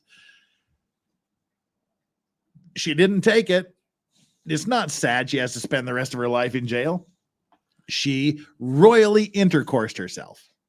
And I don't think it's sad. It's stupid is what it was. It was incredibly stupid.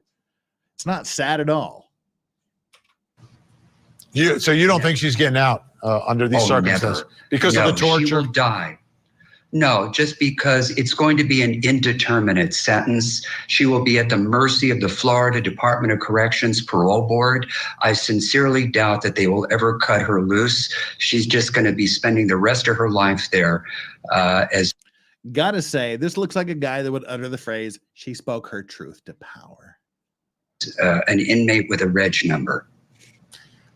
Bernardo Villalona, your reaction to tonight's verdict? I'm not surprised that this jury found Sarah Boone guilty. First off, when you think of the callousness and that she actually had this man inside of that suitcase, inside of that coffin, and walked away and had him there for hours. I haven't seen anything past Philip's brilliant whatever the hell that was he just said. Now we've got our woman named Bernard who is speaking some sense. Bernard, she's throwing it down. She's laying it on the line. This is a woman telling you how this woman should be punished, not Mr. Soft Eyes. First off, when you think of the callousness and that she actually had this man inside of that suitcase, inside of that coffin, and walked away and had him there for hours, where she was the only person that could have gotten him out, I think that really stuck with the jury. Also, she never showed any type of remorse or compassion during her testimony or throughout the trial itself. Plus, her own words in that videotape where she's cursing and not even caring for his pleas, taking that all into account, and also the use of the bat, she did herself in. And obviously the jury did not find her credible. Obviously the jury did not buy the battered syndrome and didn't buy the expert testimony in this case, and found her guilty, and found her guilty fairly quickly. All right, so we have Mr. Soft Eyes, Mr. Softy Soy Boy. It's a tragedy. She didn't take the plea deal, and she spoke her truth to power, but the jury rejected her truth. It's sad. And then that's the dude, and now you got the woman going, bitch left him in the suitcase. She deserved this. No remorse. Throw the book at her. A good juxtaposition in opinions there. Quite frankly, I'm going to be listening to her. Paulette Lofton, your thoughts, your reaction to this verdict tonight? I'm not surprised either. I think Philip was correct. Sometimes you just have to go to trial. I think Sarah committed herself to believing her story and believing her truth. And so fucking hell. She had me right up to that, believing her truth. A lie can never be the truth, no matter how much you believe it to be so. My truth, 2 + 2 = 5. That's my truth. No matter how much I want it to be, that cannot be the truth. It's wrong. Now, I talked about this at the beginning. I believe Sarah Boone drank her own Kool-Aid so many times that she truly believed that she was in the right. I believe that. I have no problem believing that. But that doesn't make it the truth or her truth or anybody else's truth. And F anybody that that keeps saying it's her truth. No, it's her fucking delusion is what it is. It's her goddamn delusion. It's not her truth. And I hate when people do that. I hate it. Sometimes you just have to do the trial. Obviously, in hindsight, she definitely should have taken the deal. Yeah, she should have. But she stuck to her story. I think she did have something. She stuck to her story. Which story of hers did she stick to? She changed her story at least twice during the first hour that the police talked to her. She changed it again in the car. She changed it again in the police station. She's changed it at least twice I can think of off the top of my head since this trial started. What story did she stick to, you ignorant cowbag? What story did she stick to? Good God. Her story was as fluid as the fucking Nile River. Things on her side, the fact that the judge allowed all of that evidence in of the prior abuse, the fact that she had an expert on her side saying she was a battered woman. I'm pretty sure she went into this feeling somewhat confident. Obviously, when the jury came back in an hour and a half, when she received that message, I'm sure her stomach sank. Ben Chu, what did you think of her reaction tonight? Well, let's hear what Ben says. Ben is pretty based. Jeff, what is your blood pressure now? I can actually feel my pulse in my throat. And when I was watching dipshit Owens give his closing yesterday, I was looking on my health monitor thing today. I was at my highest, and this was me doing a full day in the law firm. My highest peak of stress was during the time I was watching Owens' closing. That was my peak stress yesterday. It's pretty damn high right now. Got to admit. Ben Chu, he's pretty based. And I love that. I love that coat he's wearing. I love that jacket. That is an awesome sports coat he's got on there. Let's see please be a voice of reason, Ben. Don't make me yell at you. I like you. Chu, what did you think of her reaction tonight? Well, Vinny, I just have to push back a little bit out of the greatest respect for Philip, and I have enormous respect. No, go ahead. Go ahead, Ben. Let Philip have it right between his soft little eyes. Punch him right in the skull. Go for it, Ben. Don't mince words, please. For him, I reject the idea that people have their own truth. Oh, Ben! I think there's one truth. Oh, Ben, I love you. Oh, Ben, there is a voice. There is a voice in the desert, a voice of reason. Oh, Ben, I knew I liked you for a reason. God dang, I like this guy.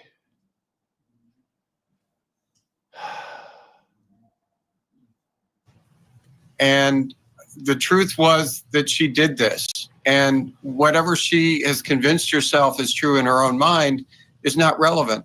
Nor do I think... Exactly.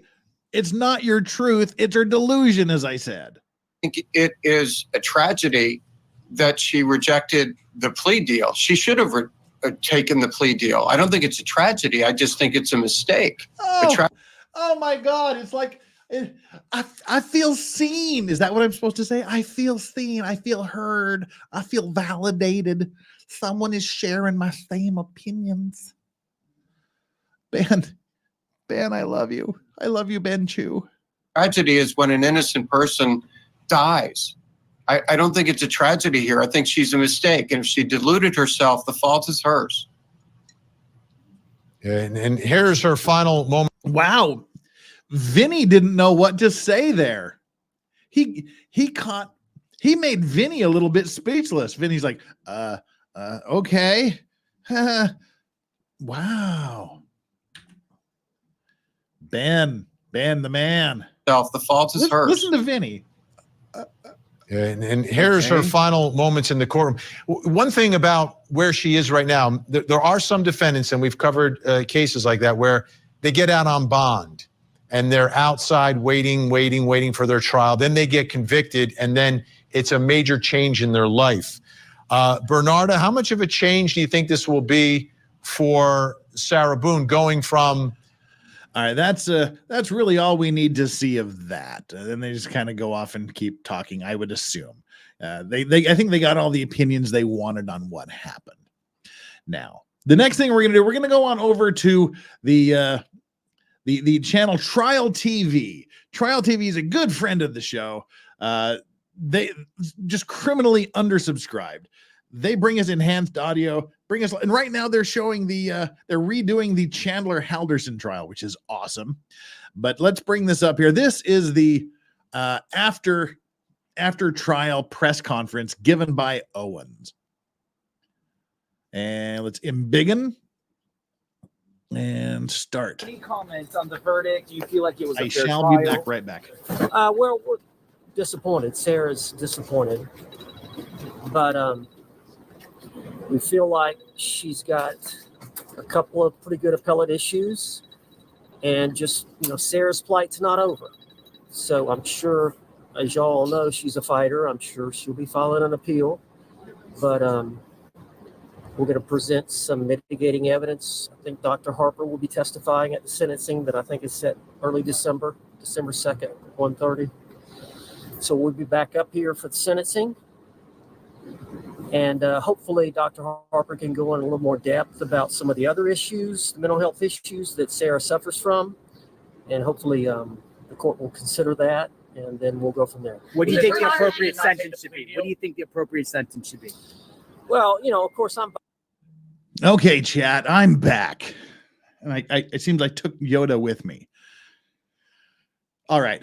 Now, because this is my channel. Oh, wait, this is weird. YouTube has just done something since they've just added a feature. They've just added a feature since I was gone. Apparently you can now set chat goals, super chat goals. Interesting. Oh, that'll be fun. And we can have it timed. Ooh, we're going to play with this coming up in the next couple of days. But anyway, I'm back. And I didn't want to leave you with dead air for a minute. So I played this, but because I'm the because I'm the captain now. Look at me, sure. Look at me, sure. I'm the captain now.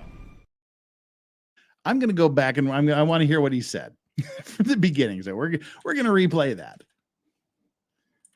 Oh, he's got the pictures set up for the press conference. How rich. And before we do that, let's read off a couple of the things that I had highlighted and starred here. Seed Fan 85 with the $5 Aussie super chat. She's the main character, so probably thought she could Me Too her way out of taking responsibility for her own actions. It's possible. I honestly do think she believed she was in the right. She's convinced herself that she was in the right. But again, as Ben Chu said, and as I said before Ben Chu said it, it's not her truth. It's her effing delusion. Jinver, deep breaths, Jeff, deep breaths. Oh, I was breathing deep. I was breathing deep from the oxygen farm that is my lungs. This is Flaming Dwagon with the $2. Thank you so much. Towards a mental health shot. And get it, Ben. Oh, exactly. Get after it, Ben. Ben restored my faith in commentators. Thank you so much, Ben, for being the smart one on the panel. All right. Oh, just as I was going back to the video, we have another super chat, a $10 super chat from Duncan, Idaho. I'm just getting to the part where the guy starts talking about the pink in his tie, and everything about him makes me cringe and recoil. Spoke truth to power, her truth. Give me a freaking break. Well, when you hear this, you'll know that I've ranted sufficiently about that. Thank you, Duncan, Idaho, from the future. We'll see you when you catch up. Okay, back to the press conference. Hey, we're getting close to 600 likes, people. That's pretty cool. We're about 63 likes away from hitting 600 likes. Ginver, pound 5 pounds. We got a $5. Chances of Steve Gosney taking her appeal. I don't know. You have to talk to Steve Gosney about that, but I'm pretty sure, like every other lawyer in the state of Florida now, they're going to want to get paid. Yeah, I think she's gone through the only lawyer that was willing to take her case for no bucks. But all right, let's hear his excuses. Let's hear his cope and seethe. Let's hear his sneed. Let's hear the ree from Owens. Cope and seethe. Let's see what happens, shall we? Present screen. There we go.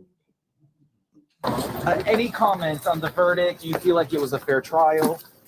Well, we're disappointed. Sarah's disappointed, but of course she we is. feel like she's got a couple of pretty good appellate issues, and just Sarah. I'll tell you what. From what I'm hearing, that did not sound convincing in the least. She's got a couple of good appellate issues. I don't know. She's disappointed. Not convincing, Owens. And this is an expression she's probably going to have on her face for the rest of her life.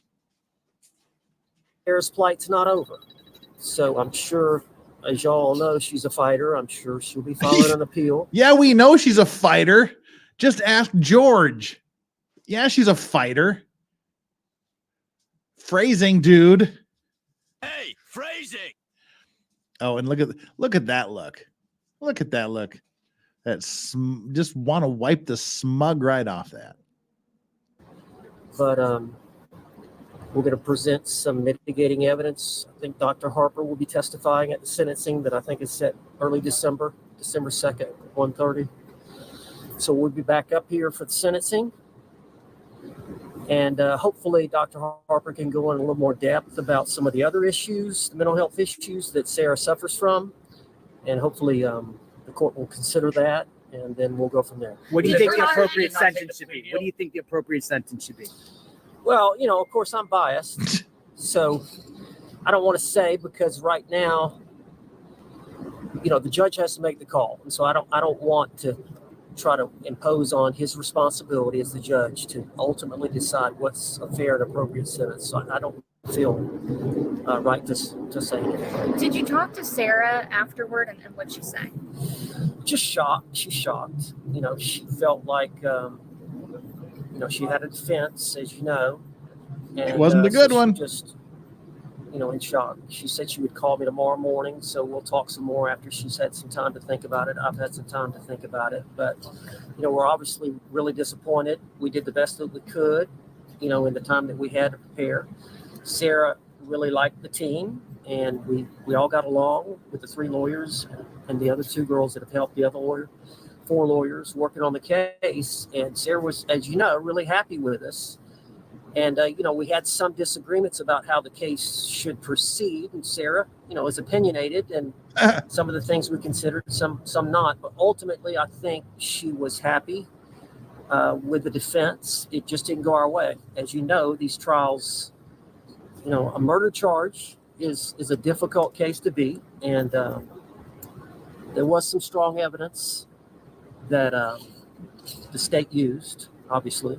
And we just, for whatever reason, the jury didn't consider some of the things that we felt like. Because they thought Sarah was a liar and a murderess. They considered them probably for the microsecond it took them to figure out it was all BS. Should have potentially been defenses, the justifiable use of force under the battered spouse syndrome, but for whatever reason, we respect the jury's decision. They've been here for 2 weeks. It took us 4 days to pick the jury. And so I'm sure they did the very best that they could under the circumstances. Was it her decision to not take the plea deal? Do you think she regrets it? Yes. I don't think she would have taken. I would say he can't say yes, but he's gonna let's read between the lines and listen to him say yes without saying yes, that she should have taken it and she regrets it. Did the very best that they could under the circumstances. Was it her decision to not take the plea deal, or do you think she regrets it now? I don't think she would have taken anything. I think she wanted, some clients, they want their day in court, and I don't believe she would have taken anything. I felt like the state should have probably negotiated a little bit more, but they were firm on where they were, and Sarah was firm on where she was. I just think, she was convinced in her mind that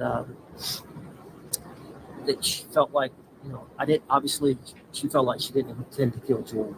And so, yes, she regrets it. I told you he would say it without saying it.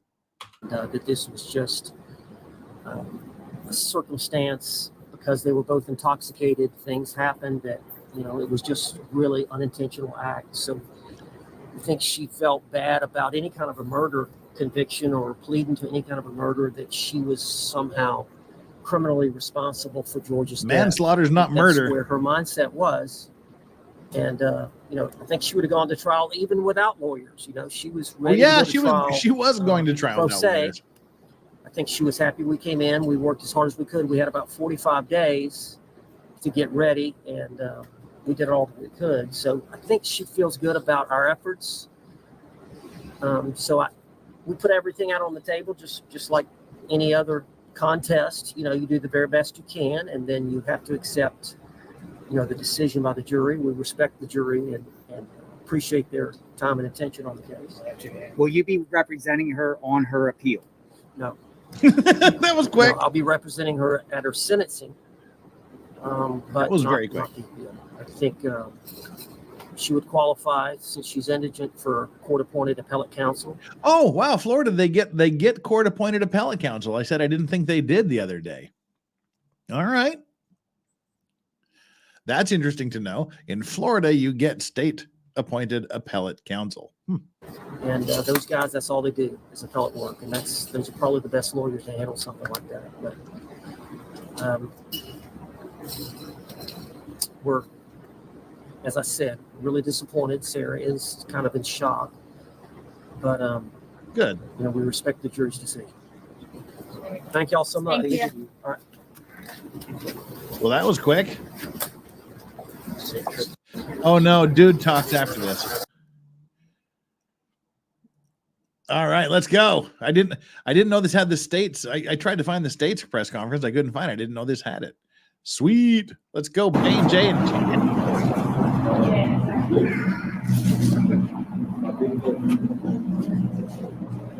We got some shoulders in there. Don't worry about it. Yes. All right, so today we know Sarah Boone was convicted of second-degree murder for her boyfriend, Corey Jr. Those events happened stemming from an incident on February 23rd of 2020, where she zipped her boyfriend up in a suitcase and what she claimed to be a game of hide and seek. And two videos were introduced from her where he was begging for his life. And that's interesting. They have Kopsel, the police officer there. That's interesting. That's unusual. And a horrific turn of events. And she didn't try to let him out. She didn't do anything to help him. She just went upstairs and went to sleep. And so this is a very horrific homicide. Nobody really should have to endure this type of struggle. Yeah, nobody should have to be murdered. I agree. Die alone, begging for their last breath inside of a suitcase like this. And the jury did amazing work. I'm thankful for our chief homicide, Will J, and our assistant attorney, Dave Cacciatore. They did amazing work. Some of you caught me in the courtyard. I was like, I get briefings about it every single day on what they've been doing. But we're excited that they were able to bring this home with a victory because today justice was served with the conviction of Sarah Boone for this very horrific homicide that occurred. And so, if you have any questions, I'm going to turn it over to So that's them. sorry. That's his argument. Clearly, the jury did not buy it. The argument was self-defense and the battery test. Correct. And so we're going to turn over to Will and Dave to ask all specific questions, asking all the defenses, and because they did all the great work, so they deserve all the good credit. Yeah, so like the defense couldn't speak about that. I know the jury obviously did not buy that. They changed it on the Correct. Well, how does that make you feel? Did you get a chance to speak to the family? Yes, we're very happy to gain some closure for the Torres family and some justice for George. Strong closing arguments from the both of you today. What do you think, like she said, this case means for the family and getting justice for George Torres? I think after 4.5 years and the numerous delays, I think they were finally just happy to see this case go to trial and be able to put this one in the books. What do you think the appropriate sentence should be? Life. We'll reserve comment to the sentencing hearing. Wow. Do you expect the verdict to come back that quickly? I think it was an hour and 20-something minutes. Very fast. Should never have expectations.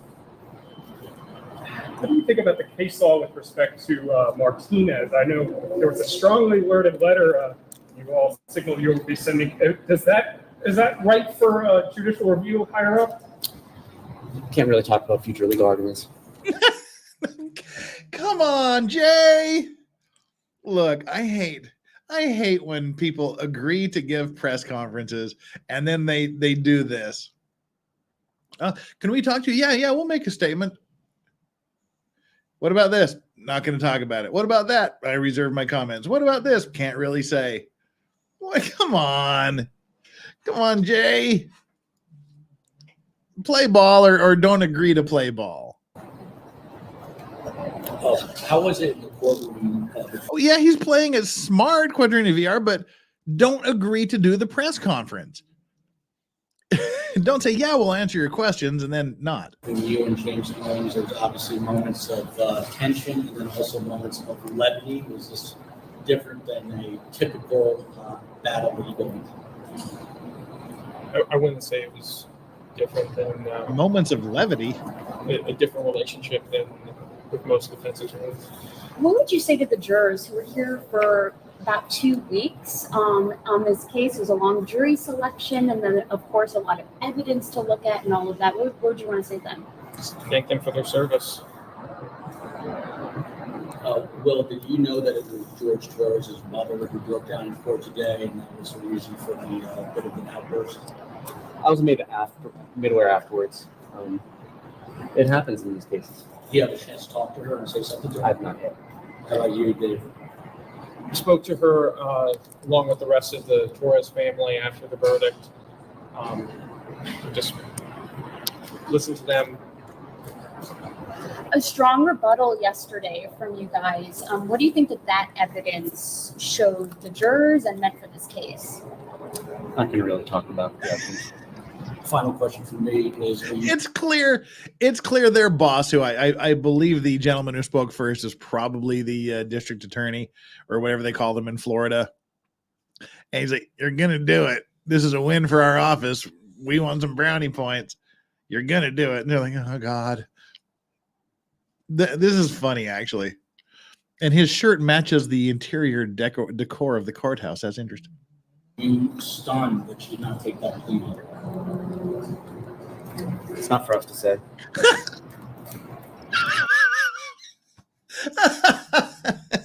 Were you stunned that she didn't take the plea deal?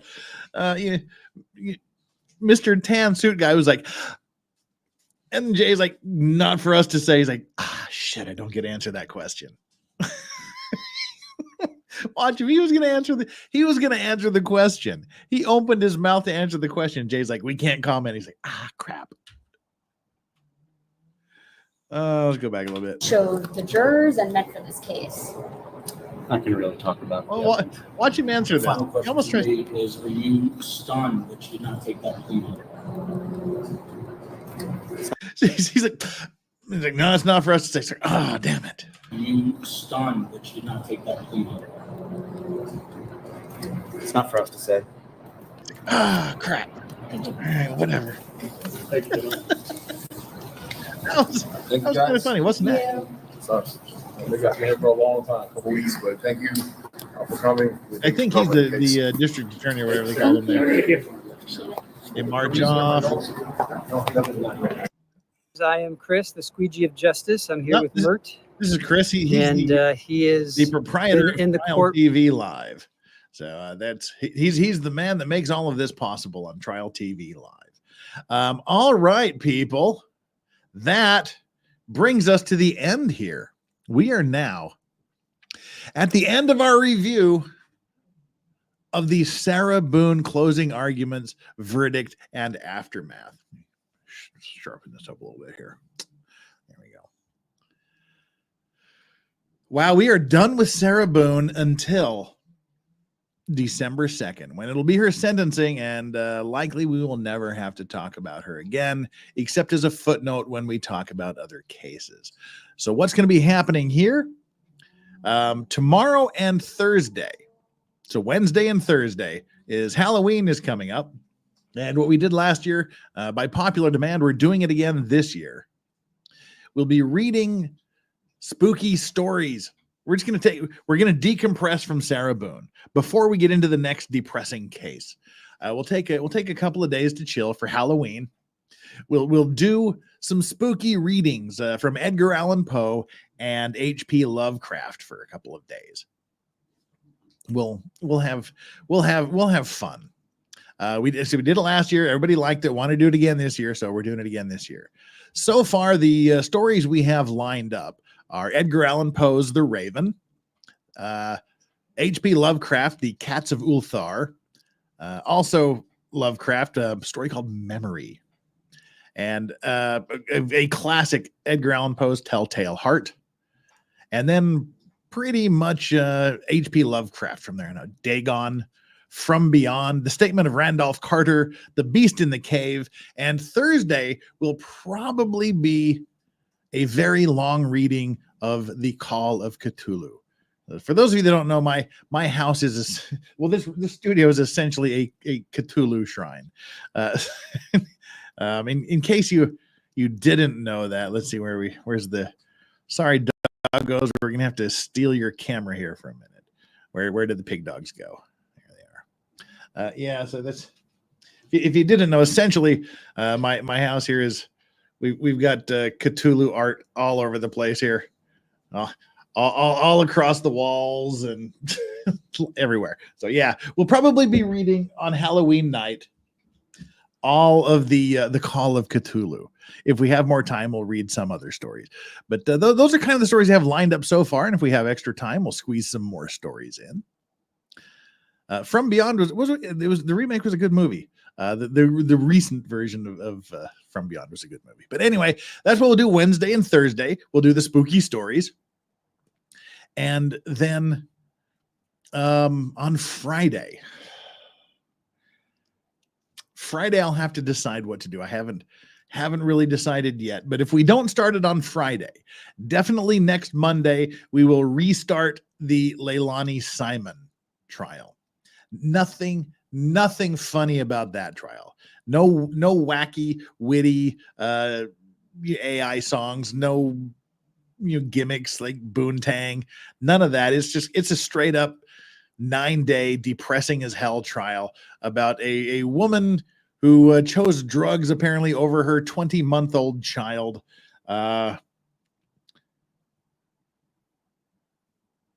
Allegedly killed her 20-month-old child, threw him in a dumpster, told the police, who noticed that apparently there was some evidence that she was near a dumpster, and she said she was just throwing away old pasta when she was actually throwing away the body of her 20-month-old child. It was picked up by a garbage truck, which crushed the body and dumped it in a landfill in numerous pieces that left searchers to find a sometime later. It's a horrific trial, and that's the next one we're going to be doing. And if we don't start it on Friday, we will start it on Monday. All right, everybody. That is where we stand. 2 hours. Good. It's good to be back on the 2-hour schedule, not the 5-6 hour trial schedule. Ugh. So people, thank you so much. We got 584 likes. Well, we're still 16 away from 600, but hey, I'll take it. Let's find out where we can send you next. Let me jump into YouTube Studio here and go to my page and go to today's live. We are still live. And come on, you can do it, computer. And go to customization and redirect. Yesterday, we redirected you to Trial TV, who is showing, oh, they're still doing it. They're doing day 3 and 4 of the Chandler Halderson trial. That's a good flashback. For those of you who don't know the Chandler Halderson trial, that was a guy who was convicted of murdering his parents. He said they went away on vacation and they never came back, so he was concerned. But it turns out that he had actually shot both of them, chopped them up into little bits and pieces, attempted to burn their bodies in the fireplace in June. The fire was so bright and so hot that it was picked up on a Ring camera down the block. When he realized that he couldn't turn his parents to ashes, he distributed their body parts around the neighborhood. And the big question was, did he take a nibble? Did he sample the goods? But we're going to send you on over to Trial TV, where you can watch days 3 and 4 of the Chandler Halderson trial. Go tell them Legal Vices sent you. Give them a super special like and all that other good YouTube-y stuff. Mods, thank you very, very much. Deeply appreciated that you're here. Chat, thank you very, very much for being here, for the generous super chats, for the purchased memberships, for the gifted memberships, and for just being here and talking with each other, talking with me, being part of the Vice Squad. We will see you tomorrow for H.P. Lovecraft and Edgar Allan Poe Halloween readings in a chill Lorax stream. Until then, everybody, take care. Have a great day. Let me make sure I got everything read here. I didn't read all the super chats. I'm a horrible, horrible person. Duncan, Idaho, the increasing frequency of people who use phrases like my truth or her truth represent a symptom of ongoing downfall of Western civilization. I agree with you completely. Now I have read all of the super chats. And with that, we are out. On behalf of myself, Strawberry, and the comatose Yoda, thank you, and have a great morning, afternoon, evening, night, whatever it is, wherever you're at. Till tomorrow, Lovecraft, Poe, Halloween readings, peace, oot, as they say in Canada.